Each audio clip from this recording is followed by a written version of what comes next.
and welcome back to the Dr. Gerry Fishkin Show. Now, if you're a first-time viewer, I'm Dr. Gerry Fishkin, and I want to thank you for tuning in today. Today, I'm suspending the evergreen approach to my show. What is evergreen? It means that there's no date, no time, and no place. Why am I doing that? Because today's show is about the holidays and our emotional reactions toward this special time of the year. For me, the holidays have always been a special time. I grew up in New York in the 40s and 50s, post-World War II, and the holidays have always had a special feeling for me. We got our Christmas tree from the same lot every year, no flocking, very basic. Things were very simple then. Remember, it was after World War II, not a lot of stuff out. So our decorations were all handmade or hand-me-downs. There were no marketers trying to influence our decision on what to buy for ourselves or for others. There were no Chinese products flooding the market or the attitude to spend till you're broke. Today, we're led to believe that the holidays is a time that's supposed to be filled with joy, love, and laughter. But for many people, the season can also bring stress, sadness, or that hard-to-describe sense of melancholy that I call the holiday blues. Over the years, I'd had many articles published about the holiday blues, and today's show is an extension of those articles. So today, I'm going to talk about why that happens, how it shows up, and what you can do right now to create a holiday that feels more real, more connected, and a lot less pressured. So grab a cup of coffee, tea, a drink, or whatever, take a deep breath, and let's unpack the truth about the holiday blues, and more importantly, how to beat them. So why the holiday blues happen? The holiday blues are not a sign of weakness, nor are they rare. In fact, many people experience them every year. Part of the reason is that the holidays tap into our memories. As children, many experience this time of year as magical, full of lights, laughter, and surprises. But as adults, the holidays can turn into a long to-do list, shopping, decorating, managing family expectations, and trying to live up to those perfect images we see online or in commercials. And that's where the emotional dissonance begins, folks, because our adult reality just doesn't match the fantasy. We think we should feel joyful, but we're tired. We should be surrounded by warmth, but maybe we're lonely. We should be at peace, but our credit cards are saying something else. So it's important to recognize these feelings are normal. The holiday blues are not a personal failure, as I said. They're a reflection of pressure, unrealistic expectations, and the very human need to belong and be loved. So common triggers. What are the common triggers? The most common causes of the holiday blues and what to watch out for. Number one, unrealistic expectations. We compare our messy real lives to airbrushed, picture-perfect images. No holiday is perfect, and that's just okay. Number two is loneliness and loss. For many, the holidays highlight who's not there. Grief can resurface even after many years.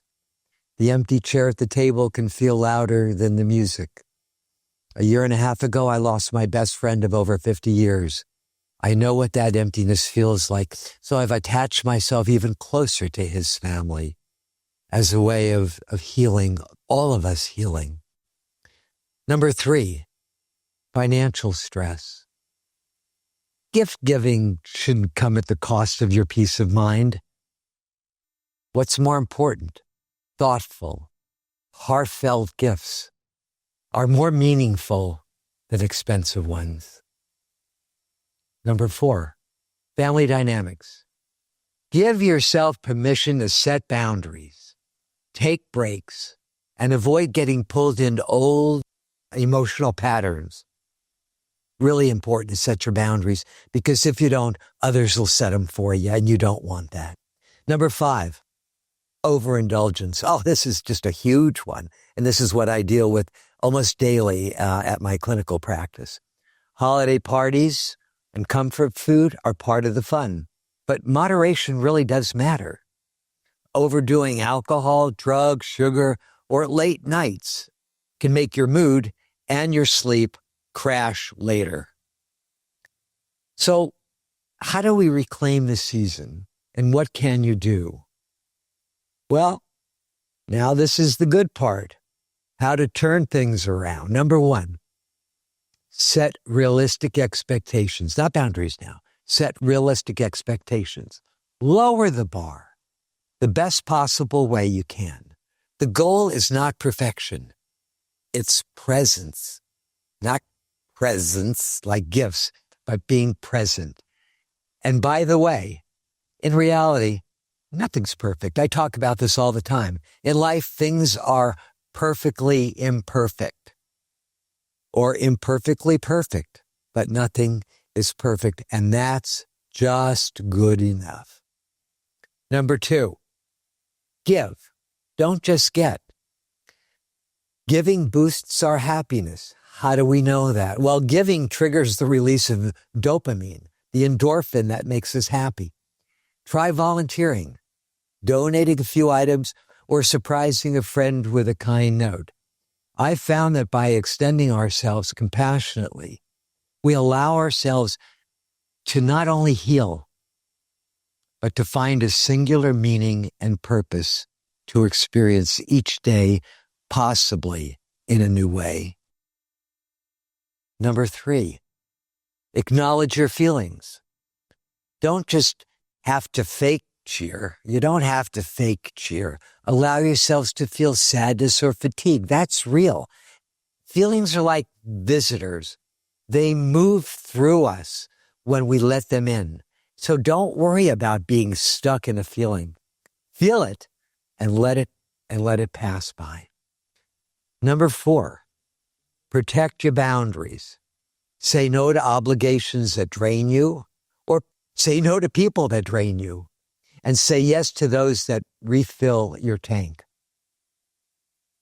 Number 5, manage stress physically.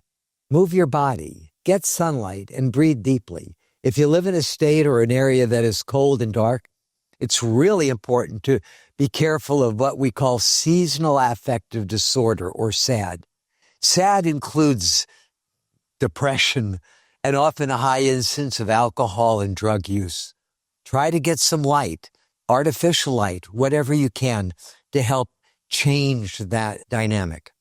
Number 6, create or revise traditions. If old traditions bring more stress than joy, it's okay to make new ones.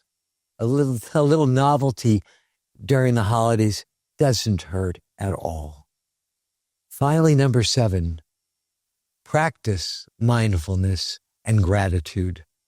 Notice the small joys, the scent of pine, the sound of laughter, the warmth of a blanket. So as we wrap up, here are a few takeaways for the season.